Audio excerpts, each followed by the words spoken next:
সবাইকে জয়গুরু। আমরা জানি আমাদের উইশ লিস্টের যে কাজটা রয়েছে সেই কাজটার এখন আমরা তো উইশ লিস্ট বানিয়ে ফেলেছি, এবার ফিল্ড ওয়ার্কে বেরিয়ে ভিজিটেড করে আপডেট করার কাজটা এসেছে। অবিন্দাদা সব জায়গায় টিম পাঠিয়েছেন, ওয়েস্ট বেঙ্গলে, আমাদের জলপাইগুড়িতেও পাঠিয়েছেন, তারাও কাজ করছে। কিন্তু মেইন তো আমাদের যারা আমরা লোকাল আছি তাদেরই কাজটা করতে হবে, তাদেরই বেরোতে হবে, তাদেরই বাড়িতে গিয়ে ভিজিটেড করে অপশনটা তারপরে আমাদের আপডেট করতে হবে। তো আজকে আমি সেই কাজেই বেরোচ্ছি। আমাদের দাদারা বেরিয়েছে টিমের সাথে, যারা দেওঘর থেকে এসছে, এবং এখানকার যারা লোকাল মায়েরা রয়েছে এবং কিছু সংখ্যক, খুব অল্প সংখ্যক দাদারা রয়েছে, তারাও বেরোচ্ছেন।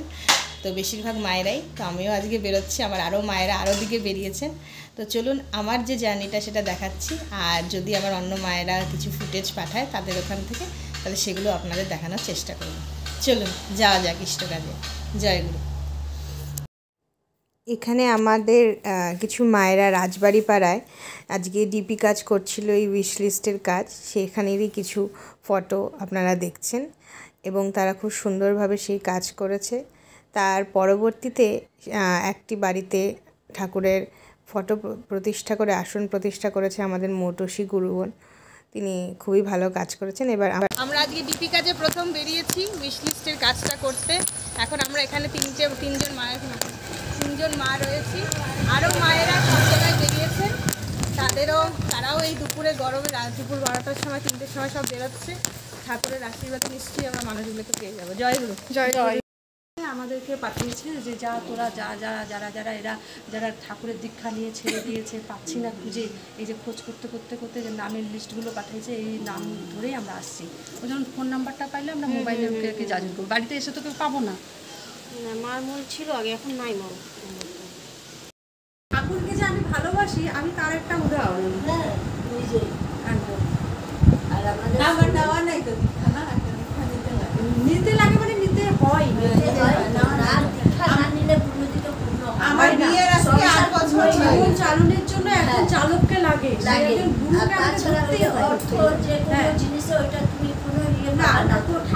ঠাকুর বলে কোনো গুরুকে বলে অর্থ মান যশ ইত্যাদির আশায় ঠাকুর করতে হয় না, করতে হয় না। তুমি মানে নিঃস্বার্থে তোমাকে ঠাকুরের কাজ করতে হয়। যদি নেওয়া যায় তাহলে যশ থাকে। একদম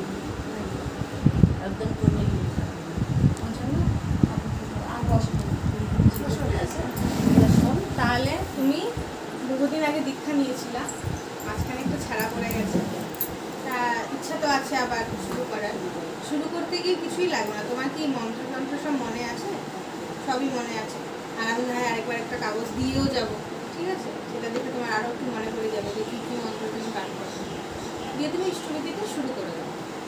1 মাসের ইষ্টভীতি প্রথমে জমা দাও। আগে তো করেইছো, 1 মাসের ইষ্টভীতি জমা দিতে পারো, অসুবিধা নেই। তারপরে শুরু করো। আমি নিজেও ইষ্টভীতি স্লিপ নিয়ে এসছি, ওটার মধ্যে লিখে জমা দিলাম। এবার ইষ্টভীতিতে শুরু কেন করবো? কারণ দেখো, তুমি যে দীক্ষা নিয়েছো, আগে তোমাকে বুঝতে হবে তুমি কেন দীক্ষা নিয়েছো। গীতায় কিন্তু শ্রীকৃষ্ণ বলেই গেছিলেন যে যুগে যুগে তিনি আসবেন, আর যুগে যুগে যখনই তিনি আসবেন তাকে সেই অবতারেই তাকে করবেন, ঠিক আছে? রামকৃষ্ণদেবও প্রথমদিতে বলে গেছেন কখন আবার তিনি আসবেন, সেই অনুযায়ী শ্রী ঠাকুর অনুকূলচন্দ্রেরই অবতার হয়েছে। তিনি সেই পরম পুরুষ, তিনি সেই পুরুষোত্তম, যিনি গীতাতে বলেছেন আসবেন, তিনি এসেছেন, ঠিক আছে? তাহলে তুমি দীক্ষা নিয়েছো, ইষ্টভীতি বন্ধ করা উচিত না। ও হয়ে গেছে, কোনো ব্যাপার না, আবার শুরু করা যাবে। তাহলে তুমি শুরু করে দেবো, আজ থেকে শুরু করে দেবো। আজকে ইষ্টভীতি জমা দাও, কাল থেকে আবার করতে পারো। কত টাকা দিকে? 1 টাকা দিয়ে করতে পারো, ঠিক আছে? ইষ্টভীতি কেন করবো? কারণ ঠাকুর আমার লেটেস্ট অবতারে এসে কি বললেন? যজন যাজন ইষ্টভীতি করলে কাটে মহাবীর। যজন মানে হচ্ছে, আমি আগে নিজে ঠাকুরের ব্যাপারে শিখলাম, আমি মোটামুটি বই টই পড়ে শিখেছি, জানি। এই যে বলছি তোমাকে একটা যাজন, এই যে আমরা সব এসছি, আমরা যাজন করছি। আর ইষ্টভীতি মানে সকালে এসছি, ঠিক আছে? তাহলে ইষ্টভীতিটা হবে তো? হ্যাঁ, চিন্তা নেই, তাহলে হয়ে গেল। এবার ওই যে ওকে বলো মানে দীক্ষাটা নেবে, ওকে একটু। তুমি দীক্ষা নিবা তো? হ্যাঁ, নেওয়া তো ভালো। চলো আজকে নিয়ে নিবা। আজকে তো হবে কেন হবে না? শোনো, মেয়েদের যা কোনো সমস্যা থাক, কোনো অসুবিধা নেই। কয়দিন হলো? আজকে 2 দিন হলো, কালকেই হচ্ছে, 3 দিনও হয়নি। তোমার তাহলে তুমি তাহলে যেদিন নিবা দীক্ষা ফোন করবা, বলবা, ফোন নাম্বার রেখে দাও, চলে যাবা, ঠিক আছে? এটা আর ক্যামেরাটা- দীক্ষা নিলে কিন্তু ছাড়তে নেই, কারণ দীক্ষা না মানে আমি ঠাকুরকে বললাম আমি তোমাকে মেনে চলবো, তুমি আমার গুরু, আজকের থেকে আমি আমার জীবনের দায়িত্ব নাই, তুমি আমার জীবনের দায়িত্ব, যা হবে তোমার দায়িত্ব, তুমি সামাল দাও। আমি তো মানুষ, আমি তো জানি না আমার ভালো মন্দ কিসে, তুমি জানো, তুমি সামাল দাও। তাহলে তাকে সামাল দেওয়ার জন্য কিন্তু মাত্র আমাদের 3টা কাজ, বলছি না কর্মই ধর্ম, 3টা কাজ বলছি, যজন যাজন ইষ্টগুলো। তা আমি যদি 3টা কাজই না করি আর তাকে শুধু ডাকে তুমি করে দাও, তুমি করতে 3 ঘন্টা করবেন না, মানে তুই আমার কাজ করিস না আমিও করবো না, তাই না? তাও তিনি করেন, তাও আমাদের তিনি হেল্প করেন, কারণ তিনি আমাদের পিতা। কিন্তু তাই আমাদের তাকে ভালোবেসেছি যে তার কর্ম, 3টা কর্ম তিনি বলেছেন ওটা আমাদের করাই যাবে। তাহলে দীক্ষা নিয়ে যজন যাজন ইষ্টভূতি ছাড়া যায় না, ওটা করতেই হবে, বাস এই, ঠিক আছে? আর বাকি কি খাবার না খাবার সেটা তোমার ব্যাপার, যখন তোমার যা মনে কোনো হয়। বাধ্যবাধকতা নাই যে তোকে এটা করতেই হবে বা সেরকম কিছু নাই, তুমি না সব না ভালো। না শুনো, ওই যে ওরা করে, ওরা ওদের কথা বলে শুনছি না। ঠিক এরা আছে? যখন ভালোবাসাটা যখন অপার হয়ে যাবে তখন যদি মন চায় যে না আমার না কিছু ভালো লাগছে না, আমি খেতে পারছি না, খাবো না, আমি এরপরে যদি সস্তায়নীটা নিতে ইচ্ছা করছে তাহলে আমি নেবো, কেউ ফোর্স করবে না তোকে সস্তায়নীটা নেওয়ার একদম, জন্য। একদম। হ্যাঁ, এবার এমনি নর্মাল দীক্ষা নিলে পরে শুক্রবারও মানলো কি না মানলো এটা কোনো মানে বাধ্যকতা নাই যে তোকে করতেই হবে, তুই যেমন খাচ্ছিস সেরকমই খাবো, কোনো কিছু বলবো না। ঠিক আছে? তাহলে পূজা না স্টিভিটা চালু করে দিই। আমাকে তো দেখছিস আমার মানে দীক্ষা নেওয়ার পরেও যে খুব ভালো সময় আসবে, আপদ বিপদ আসবে না, রোগ বিসুখ হবে না, এটা কিন্তু কেউ গ্যারান্টি দেবে না। দীক্ষা নেওয়ার পরেও অনেক কিছু আমাদের জীবনে ঝামেলা আসবে, বিপদ আসবে, আপদ আসবে, কিন্তু তখনও কিন্তু আমরা ঠাকুরকে ছাড়বো না। তখন কি আবার ঠাকুরকে আরও বেশি করে আঁকড়ে ভালোবাসতে হবে আমাদেরকে, যে না ঠাকুর তুমি আমাকে সহ্য ক্ষমতাটা দাও, আমি তোমাকে তবু ছাড়া আমি তোমাকে খুব ভালোবাসি, ওই সময় আরও বেশি করে ধরতে হবে। তাহলে কি ঠাকুর তখন কি ভালোবাসি কথাটা যখন বলে না, ঠাকুর মানে তখন উনি তো দয়ার সাগর, দয়ার মানে অপার, কিন্তু ভালোবাসাটা আমার খাঁটি থাকতে হবে, আমি তাকে কতটা ভালোবাসি। আর ভালোবাসা মানে শুধু অনুভূতি দিয়ে ভালোবাসতে হবে না, ঠাকুর যেগুলো বুঝেছেন যজন যাজন ইষ্টভূতি সস্তায়নী সদাচার এগুলো তো করে, আমাদের আগে 3টা কাজ যদি আমরা ঠিক মতন করি তাহলেই কিন্তু ওটাতেই আমাদের আশীর্বাদ, ওটাতেই আমাদের কৃপা। আমরা বলি না যে ঠাকুর আমাদের যে আশীর্বাদ করো, আমাদের কৃপা করো, কৃপা কিন্তু করে পাওয়াকেই কৃপা বলে, আর আশীর্বাদও তাই। আর আশীর্বাদ কথা মানে হচ্ছে অনুশাসন, অনুশাসন মানে হচ্ছে ঠাকুর যেগুলো বলেছেন ওগুলো আমাদের ঠিক মতন করতে হবে, এই আর কি, আর কিছু না। আমার কিন্তু এইটুকুই করা, আমি যে খুব একটা যে করি তা কিন্তু না, আমি কিছুই করি না, ওই শুধু ইষ্টভূতিটাও মানে ঠিক মতন যে ভোরবেলা উষায় নিশায় করতে হয় তাও করতে পারি না কোনো দিন করি, কিন্তু যখন ঘুম থেকে উঠে হলেও আমাকে প্রথম ঠাকুরের কাজ ইষ্টভূতি ওইটুকু সর্বকর্ম করার আগে আগে আমাকে ওইটাই ওইটাই ইষ্টভূতিটা খালি করতে হবে, আর মাসে কাটায় 30 দিনের মাথায় ইষ্টভূতিটা ঠিক জায়গা মতো পৌঁছে দিতে হবে, এইটুকু, আর তো কোনো কিছু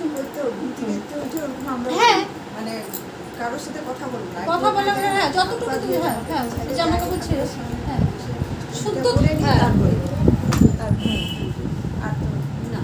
তারপরে যা কাজ করবো, হ্যাঁ কাজে আমরা সংসার যখন করতাম করেই করতাম। ব্যাস এটাই দাগ। হচ্ছে যে আমি আমার ঠাকুরকে ভালোবাসি, আমি বংশ পরম্পরায় শ্রী ঠাকুর অনুকূলচন্দ্রকে পেয়েছি, আমি আমার জীবনে ছোটবেলা থেকে দেখেছি যে কোনো বিপদই আমাকে টলাতে পারেনি, কোনো বিপদই আমাকে তার থেকে আলাদা করতে পারেনি, আমি কিছু না কিছু লাভ পেয়েছি। আমি নিজে একজন মাস্টার্স করা মেয়ে, ইংলিশ লিটারেচারে রবীন্দ্রভারতী থেকে মাস্টার্স করেছি, কলকাতায় বহু বছর থেকেছি ক্লাস 10-এর পরে। তো আমি ওই লাইফটাও দেখেছি, এই লাইফটাও দেখেছি। একটা টাইমে আমার জীবনে এমনও হয়েছে যে আমি ফ্রাস্ট্রেটেড হয়ে গেছিলাম, ডিপ্রেসড হয়ে গেছিলাম যে জীবনটা এরকম যাচ্ছে কেন, আমি তো আমার ঠাকুরের দীক্ষা নিয়েছি, তাহলে আমার জীবনটা এরকম যাচ্ছে না, এটা আমি ডিপ্রেস হয়ে গেছিলাম, ঠিক আছে? কিন্তু সেখান থেকে দাঁড়িয়ে যখন আবার আমি আমার ঠাকুরকে আমার জীবনে আবার সেইভাবে স্থান দিয়েছি, সেইভাবে তার কাজে ঝাঁপিয়ে পড়েছি, তখন কিন্তু আমার জীবনটা আমার মতন করে সুন্দর সুস্থভাবে, ও একটা মেয়েও ক্লাস 10-এ পড়ে না, ঠিক আছে? ও দেখো আজকে এসছে, ওর তো কোনো প্রয়োজন নেই আসা।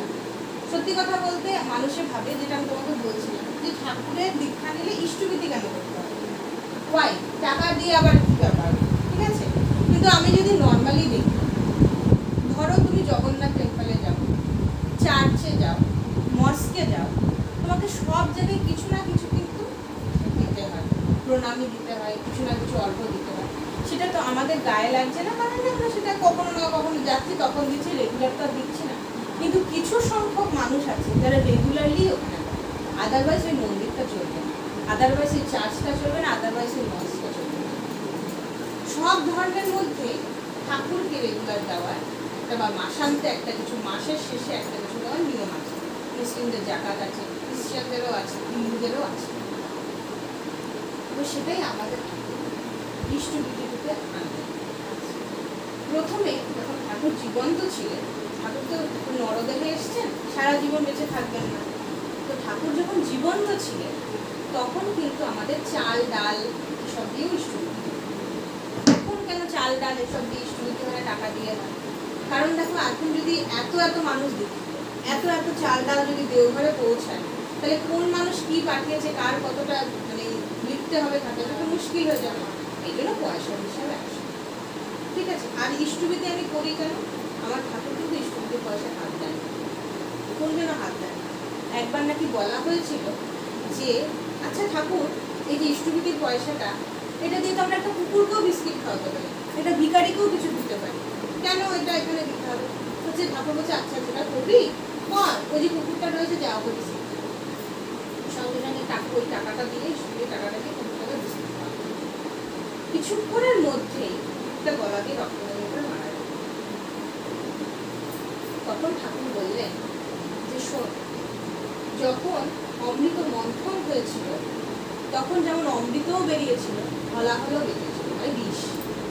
তো বিষটা কে গলায় ধারণ করেছিল? স্বয়ং দেবাদিদেব মা, তাই না? কারণ তার মধ্যে সেই ক্ষমতাটা রয়েছে। ঠাকুরও ইষ্টবিধির মাধ্যমে, যখন ইষ্টবিধিটা কি করি আমরা, ঘুম থেকে উঠেই সবার প্রথমে আমাকে ইষ্টবিধি করতে হয়, চোখ খুলে, তাই না? তারপরও কাজ শুরু বলেই আমরা যে কর্মারম্ভে আমি সেটা করেছি। তো জীবনে যখন আমরা তো প্রত্যেকদিন মরি, প্রত্যেকদিন বাঁচি, যখন আমি ঘুমিয়ে পড়ি আমার কোনো সেন্স নেই, আমি জানি না আমার শরীরের মধ্যে আত্মাটা থাকে, আমি প্রত্যেকদিন মরে যাচ্ছি, আবার প্রত্যেকদিন সকালে জেগে উঠছি, বেঁচে যাচ্ছি, তাই না? তো যখন আমি বাঁচছি, আমার ফার্স্ট লাইফের নিঃশ্বাসটা আমি যখন নিলাম, আমি উঠিয়ে বলছি ঠাকুর আমি তোমার জন্য অর্ঘ্য করছি। কেন করলাম? থ্যাংক ইউ জানাবো, আমার জীবনটা তুমি দিলে আজকে। আমার জীবনটা না থাকলে তো আজকে আমি ইষ্টবিধি করতে পারতাম না, আজকে তোমার ভোগের জন্য অর্ঘ্য দিতে পারতাম। আমি জীবনে প্রথমে মেইন করব তোমাকে। আজকে একটা বাচ্চা জন্মালে পয়সা লাগে, একটা লোক মারা গেলে পয়সা লাগে। পয়সা ছাড়া মা বাবার সাথেও ছেলেমেয়ের সম্পর্ক থেকে যায়। দেখবে আজকে মা তোমাকে না দিয়ে খাওয়া দাওয়া পয়সা করে কিছু, কিছুদিন পর তুমি মার উপরে সাজিয়ে দেবে, তুমি কিছুই না করো মাও তোমার উপরে ঝিঁজিয়ে দেবে। পয়সাটা খুব ইম্পর্টেন্ট এই পৃথিবীতে। তাহলে সেই পয়সার হিসাবে আমরা ঠাকুরকে বাদ দিই, ঠাকুরের কাছ থেকে জল নেই, হাওয়া নেই, বাতাস নেই, আলো নেই, বাড়ি নেই, ঘর নেই, সব নেই, কিছু প্রবলেম ঠাকুর তুমি রক্ষা করো। তাহলে আজকে আমি যখন তার দীক্ষা নিয়েছি, দীক্ষা না হলে আমি তাকে প্রমিস করবো, আমি তাকে মেনে চলবো, আমি তাকে বাদে আর কিছু ভাববো না, ইউ আর মাই প্রায়োরিটি, আমি যখন বললাম, তাহলে সকালবেলায় উঠে ওই 1 টাকা দিয়ে কিছু হয়? আজকে কিছু হয় না। 30 দিনে 30 টাকা, ম্যাক্সিমাম পাঠাতে দিলে 5 টাকা এক্সট্রা, 35 টাকা। হ্যাঁ, এইটা যখন আমি তাকে দিলাম, আমি তাকে প্রমিস করলাম, আমি তাকে ভালোবাসলাম, আমি তাকে বললাম যে আমি তোমাকে ধরে চলতে চাই। এই জন্য আমরা ইষ্টবিধি, আমরা ঠাকুরের জন্য করি না। ইষ্টবিধি আস্তে আস্তে ইষ্টবিধির 1 পয়সাও কিন্তু ঠাকুর বাড়িতে খরচা হয় না, ঠিক আছে? সেটা কিন্তু একভাবে ওটাকে রাখা হয় যাতে ওটা নষ্টও না হয়, আবার ওটা কারো বিপদেও মানে দিয়ে না। কারণ ওটাকে আমি যদি ইষ্টবিধির পয়সা কোনো ভিখারিকে দিই, সেই ভিখারি কিন্তু অমঙ্গল হবে। ইষ্টবিধির পয়সাটাও যে বলা হয় বিষটা, যেটা ঠাকুর এভরিডে গ্রহণ করে, আমার খারাপটা, আমার বাজেটা, আমার অমঙ্গলটা তিনি গ্রহণ করে নিয়েছেন। বলে যে ইষ্টবিধি না করে 1 পা এরকম নামাতে হবে, ধরো তুমি ঘুমিয়েছো, খাটের তলা একটা সাপ আছে, বলে না কি যে ইষ্টবিধি করে যদি আমি নামি, ওই সাপটা আমাকে কামড়াবে না। কারণ আমি ঠাকুরকে প্রথমে নিবেদন করেছি, তাকে প্রায়োরিটি দিয়েছি, তাকে ইম্পর্টেন্স দিয়েছি, বলেছি তুমি এবার আমার এভরি স্টেপ রক্ষা করো, এভরি পদে আমাকে বাঁচাও, আমি শুরু করলাম আমার জীবন, ঠিক আছে? তাহলে ওই সাপটাও তো তারই ভক্ত, সেও আমাকে কামড়াবে, আমাকে বিপদ দেবে।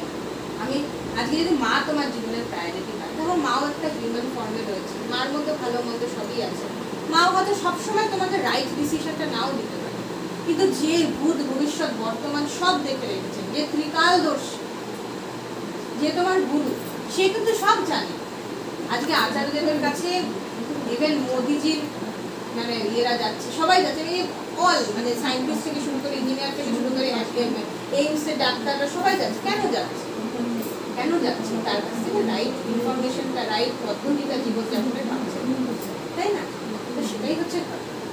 তো আমি তোমাকে কোনো কিছুতে জোর করবো না, আমি তোমাকে যেটা সত্যি সেটুকু বললাম যে ইষ্টভূতিটা তোমার করা উচিত।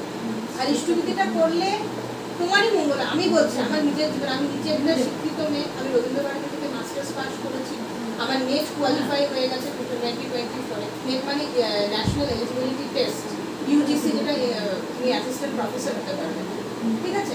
তো আমি একটা শিক্ষিত মেয়ে হয়ে তোমাকে আজও বড়লা কিছু বোঝাবো, আমার সেটা উচিত না। আই এম ডকুমেন্টিং ইট, আমি ভিডিও করে রাখছি, আমি তোমাকে আজে বাজে কিছু বোঝাবো না, বোঝাতে পারবো না, ঠিক আছে?